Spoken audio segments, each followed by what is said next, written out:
우리에게 이 고향이라는 것은 좀 따뜻하고 포근한 그러한 느낌을 우리에게 줍니다. 그래서 우리가 고향에 오래간만에 내려가면 또 가족들과 또한 친구들이 우리를 반갑게 맞아줍니다. 하지만 또 그 가운데서 또 가만히 대화를 하다 보면 여전히 나를 과거의 모습 그대로 바라본다는 것을 느낄 때가 또 많이 있습니다. 그리고 고향 사람들은 오히려 나를 가장 늦게 인정을 합니다. 때로는 내 이야기를 듣기보다는 자신들이 보고 싶은 대로 또 자신들이 알고 있었던 그러한 생각들대로 나를 바라보려고 하는 그런 경향이 있습니다. 오늘 본문에서도 이제 예수님께서 자신의 고향 이 나사렛에서 배척을 당하시게 됩니다. 예수님은 갈릴리 여러 지역에서 이제 기적을 행하시고 또 그것에서 많은 사람들을 가르쳤지만 정작 자신이 자란 곳에서는 환영을 받지 못했습니다. 오히려 그들은 예수님을 회당에서 쫓아내고 낭떠러지까지 끌고 가서 떨어뜨리려고 했습니다. 예수님은 먼저 회당에서 예수님이 이 땅에 오신 이유에 대해서 설명을 하십니다. 예수님은 회당에 들어가셔서 이제 이사야의 글을 읽으십니다. 그 말씀은 예수님이 왜 이 땅에 오셨는지 무엇을 하러 오셨는지를 분명하게 보여줍니다. 오늘 본문의 18절 19절 말씀입니다. 주의 성령이 내게 임하셨으니 이는 가난한 자에게 복음을 전하게 하시려고 내게 기름을 부으시고 나를 보내사 포로된 자에게 자유를 눈먼 자에게 다시 보게 함을 전파하며 눌린 자를 자유롭게 하고 주의 은혜의 해를 전파하게 하려 하심이더라 하였더라. 예수님이 오신 이유는 단순히 좋은 말씀을 전하는 그러한 스승이 되기 위해서가 아니었습니다. 예수님은 이 땅을 변화시키기 위해 오셨습니다. 가난한 자에게 복음을 전파하기 위해서 오셨습니다. 단순히 그냥 물질적인 가난함을 의미하는 것이 아닙니다. 하나님 앞에 마음이 가난한 자들, 겸손하게 하나님의 은혜를 구하는 자들에게 기쁜 소식을 전하시기 위해서 오셨습니다. 또 예수님께서는 포로된 자를 자유하기 위해서 오셨습니다. 죄와 사망의 포로가 된 그러한 인류를 해방시키기 위해서 오셨습니다. 죄에 얽매여 살아가는 자들에게 참된 자유를 주시기 위해서 오셨습니다. 또 예수님께서는 눈먼 자를 다시 보게 하기 위해서 오셨습니다. 육신의 그 눈뿐만 아니라 영적인 눈이 먼 자들에게 진리의 빛을 비추기 위해서 오셨습니다. 또한 눌린 자를 자유케 하기 위해서 오셨습니다. 세상의 억압과 또한 죄의 짐 속에서 신음하는 자들에게 참된 해방을 주시기 위해서 오셨습니다. 예수님께서 이 이사야의 예언이 지금 너희 앞에 이루어졌다라고 그렇게 선언을 하시자 사람들은 처음에는 놀라워했지만 곧 예수님을 거부하기 시작했습니다. 그렇다면 그들은 왜 예수님을 받아들이지 않았을까요? 첫 번째는 바로 예수님을 너무나 익숙하게 여겼기 때문입니다. 오늘 본문의 22절 말씀입니다. 그들이 다 그를 증언하고 그 입으로 나오는 바 은혜로운 말을 놀랍게 여겨 이르되 이 사람이 요셉의 아들이 아니냐. 그곳에 모였던 나사렛 사람들은 처음에 이 예수님의 말씀을 듣고 감탄을 했습니다. 그런데 곧 이렇게 이야기를 합니다. 이 사람이 요셉의 아들이 아니냐. 그러니까 그들은 그냥 예수님을 단순한 목수의 아들로만 보았습니다. 어릴 적부터 함께 자란 그러한 친숙한 사람이었기 때문에 그분이 하나님의 아들이고 또 메시아라는 사실을 받아들이지 못했습니다. 여러분 혹시 우리들도 이 예수님의 고향 사람들과 같은 그러한 모습이지는 않으십니까? 우리도 신앙생활을 하면서 그냥 예수님을 너무 익숙하게 또한 여기고 있지는 않으십니까? 매일 기도하고 또 하나님 앞에 예배드리고 나아가고 있지만 하나님의 은혜를 우리는 당연하게 여기고 있지는 않으십니까? 그럼 신앙은 새로운 감격이 있는 관계여야 합니다. 그러한 관계가 되어야 우리는 날마다 우리의 삶 속에서 또 하나님의 은혜에 감사하며 살아갈 수 있는 삶이 될 수 있는 것입니다. 오늘 이 새벽에 그 하나님을 갈망하는 마음이 우리 가운데 있기를 주님의 이름으로 축원드립니다. 그들이 예수님을 거부한 두 번째 이유는 바로 예수님께 기적을 요구했기 때문입니다. 오늘 본문 23절입니다. 예수께서 그들에게 이르시되 너희가 반드시 의사야 너희를 고치리라 하는 속담을 인용하여 내게 말하기를 우리가 들은 바 가버나움에서 행한 일을 내 고향 여기서도 행하리라 하리라. 지금 나사렛 사람들은 예수님께 기적을 먼저 보여달라라고 요구합니다. 지금 그들의 이러한 모습들은 보여주면 내가 믿겠습니다라는 그러한 태도의 모습이었습니다. 여러분, 이러한 모습은 믿음에서 나오는 것이 아니라 기적을 확인한 후에 내가 믿겠다라는 조건적인 태도였습니다. 여러분, 이러한 모습은 성경 곳곳에서도 볼 수 있습니다. 출애굽한 이스라엘 백성들이 수많은 기적들을 경험했습니다. 하나님이 10가지의 재앙을 내리시는 것들을 그들은 직접 그들의 눈으로 보았고 또한 경험했습니다. 또한 그들은 홍해가 갈라지는 그 놀라운 기적을 또한 경험했습니다. 하늘에서 만나와 메추라기가 내리는 것도 보았습니다. 또 반석에서 물이 솟아나는 것들을 그들은 또한 보았습니다. 하지만 결국 그들의 모습은 하나님의 그 기적을 보고도 믿지 못하고 끊임없이 하나님을 향하여서 불평하고 원망하는 그들의 모습을 볼 수가 있습니다. 여러분, 성경은 우리에게 분명히 가르치고 있습니다. 믿음이 있을 때 기적이 일어나는 것이지 기적을 본다고 해서 믿음이 생기는 것이 아닙니다.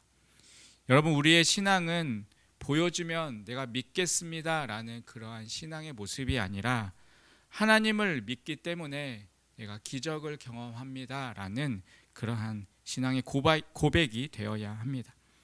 그들은 예수님께 먼저 기적을 보여달라라고 요구했습니다.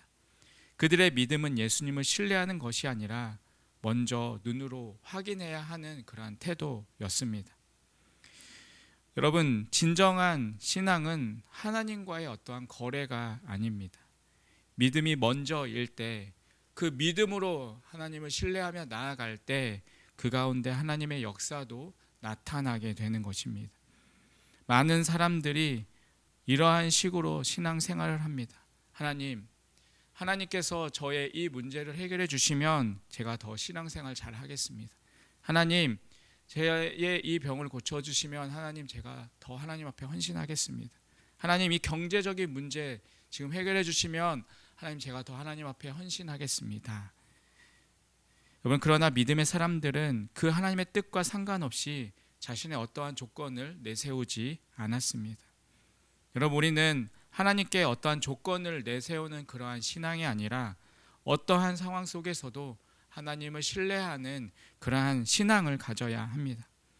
예수님께서는 이미 수많은 기적을 행하셨지만 여러분, 그것이 모든 사람들을 변화시키지 않았습니다. 여러분, 예수님께서 오병이어의 기적을 베푸셨을 때 많은 사람들이 그 가운데서 배불리 먹었습니다. 그런데 그들 중 대부분은 예수님을 따르는 것이 아니라 또 다른 기적을 기대하며 예수님을 찾았습니다. 그때 예수님께서는 요한복음 6장 26절을 통해서 이렇게 말씀하십니다. 너희가 나를 찾는 것은 표적을 본 까닭이 아니요 떡을 먹고 배부른 까닭이라 라고 말씀하십니다. 즉, 기적을 경험했다고 해서 모든 사람이 하나님을 믿는 것이 아니라는 것입니다. 여러분, 믿음이란 눈에 보이는 것이 아닙니다. 보이지 않아도 신뢰하는 것이 바로 믿음입니다. 여러분, 우리는 기적을 먼저 기대하는 것이 아니라 하나님을 신뢰하는 믿음을 먼저 가져야 합니다. 여러분, 혹 나는 기적을 보기 전에 믿을 수 없다라는 그런 생각을 하고 있지는 않으십니까? 하나님께 어떠한 조건을 걸고 신앙생활을 하고 있지는 않으십니까? 또 하나님이 내 기대대로 역사하지 않으면 실망하고 있지는 않으십니까? 하나님은 우리가 믿음으로 나아갈 때 그 가운데서 역사하실 것입니다. 여러분, 믿음은 기적을 먼저 보는 것이 아니라 기적을 믿고 또 그 하나님을 신뢰하고 나아가는 것입니다. 우리가 예수님께 기적을 요구하는 신앙이 아니라 하나님을 신뢰하기에 기적을 경험하는 믿음의 삶을 살아가기를 주님의 이름으로 간절히 축원드리겠습니다. 세 번째로 그들이 예수님을 거부했던 이유는 바로 예수님의 말씀을 거부했기 때문입니다. 28절부터 29절의 말씀입니다. 회당에 있는 자들이 이것을 듣고 다 크게 화가 나서 일어나 동네 밖으로 쫓아내어 그 동네가 건설된 산 낭떠러지까지 끌고 가서 밀쳐 떨어뜨리고자 하되, 예수님은 나사렛 사람들에게 엘리야와 엘리사 시대의 대화를 들려주셨습니다. 당시 이스라엘에 많은 과부와 또한 나병 환자가 있었지만 하나님은 이방인에게 기적을 베푸셨습니다. 이것은 나사렛 사람들에게 큰 충격이었습니다. 그 당시 지금 유대인들은 하나님의 은혜가 자신들에게만 있어야 한다라고 생각을 했습니다. 그런데 예수님은 그 하나님의 은혜가 지금 이방인들 가운데도 임한다라고 말씀을 하셨습니다. 결국 그들은 분노하여 예수님을 죽이려고 했습니다. 그들의 교만이 예수님을 거부하게 된 것입니다. 여러분, 이러한 교만의 모습은 우리에게도 찾아볼 수가 있습니다. 하나님의 말씀이 내 생각과 다르면 우리는 받아들이기 어려워합니다.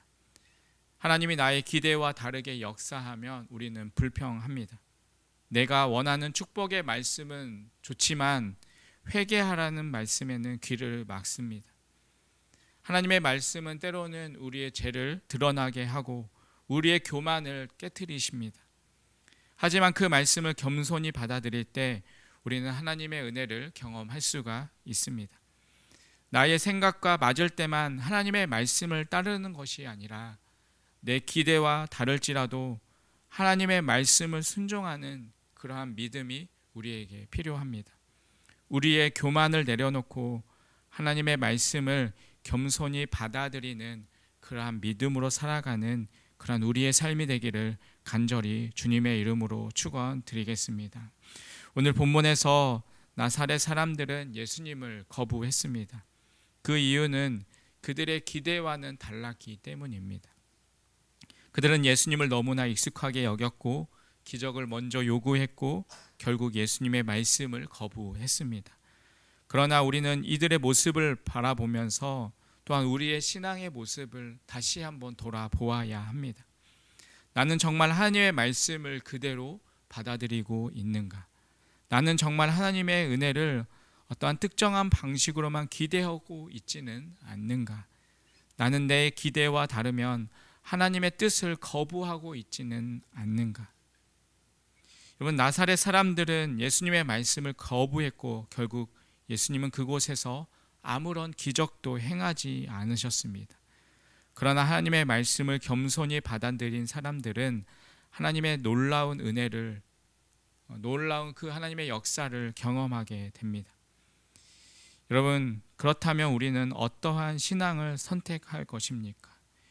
여러분, 오늘 우리에게 두 가지 선택의 기로에 서 있다고 한번 생각해 보십시오. 나사렛 사람들처럼 여러분 예수님을 거부하는 자들이 될 것입니까? 아니면 하나님의 말씀을 믿고 순종하는 자가 될 것입니까? 여러분, 신앙은 선택입니다. 우리가 하나님의 말씀을 받아들이고 믿음으로 순종할 때 하나님의 역사는 반드시 또한 우리의 삶 가운데 나타나게 될 것입니다. 하나님의 계획은 언제나 선하시고 우리가 이해하지 못해도 최선의 길로 또한 인도해 가실 것입니다. 내 생각과 다를지라도 또 내 기대와 다를지라도 겸손히 하나님의 말씀을 받아들이는 그러한 믿음으로 살아갈 수 있는 우리의 삶이 되시길 바라겠습니다. 하나님의 말씀을 거부한 나사렛 사람들은 아무런 기적도 경험하지 못했습니다. 그러나 하나님의 말씀을 받아들인 사람은 하나님의 기적을 경험했습니다. 사랑하는 성도 여러분, 오늘 우리가 그러한 기적을 경험하며 살아갈 수 있는 우리의 삶이 되시기를 간절히 주님의 이름으로 축원드리겠습니다. 오늘 우리는 선택의 기로에 서 있습니다. 나사렛 사람들처럼 예수님을 거부할 것인가? 아니면 하나님의 말씀을 믿고 순종할 것인가? 우리의 교만과 우리의 불신을 우리가 모두 내려놓고 겸손히 하나님의 말씀을 받아들이기를 간절히 구하시길 바랍니다. 우리가 하나님을 신뢰하고 순종할 때 하나님의 은혜를 더욱 우리는 풍성하게 경험하게 될 것입니다. 오늘 하루도 그 하나님의 말씀 안에서 풍성한 은혜를 누리며 살아가는 귀하고 복된 삶이 되시기를 주님의 이름으로 간절히 축원드리겠습니다. 기도하겠습니다. 하나님 아버지, 오늘 말씀을 통해 우리의 신앙을 돌아보게 하시니 감사합니다. 예수님을 익숙하게 여기고 기적을 먼저 요구하며 하나님의 말씀을 내 뜻대로 판단하려 했던 우리의 연약함을 용서하여 주옵소서. 우리의 마음을 열어 주셔서 말씀을 듣고 감탄하는데 멈추지 않고 온전히 믿고 순종하는 삶을 살아가게 하여 주옵소서.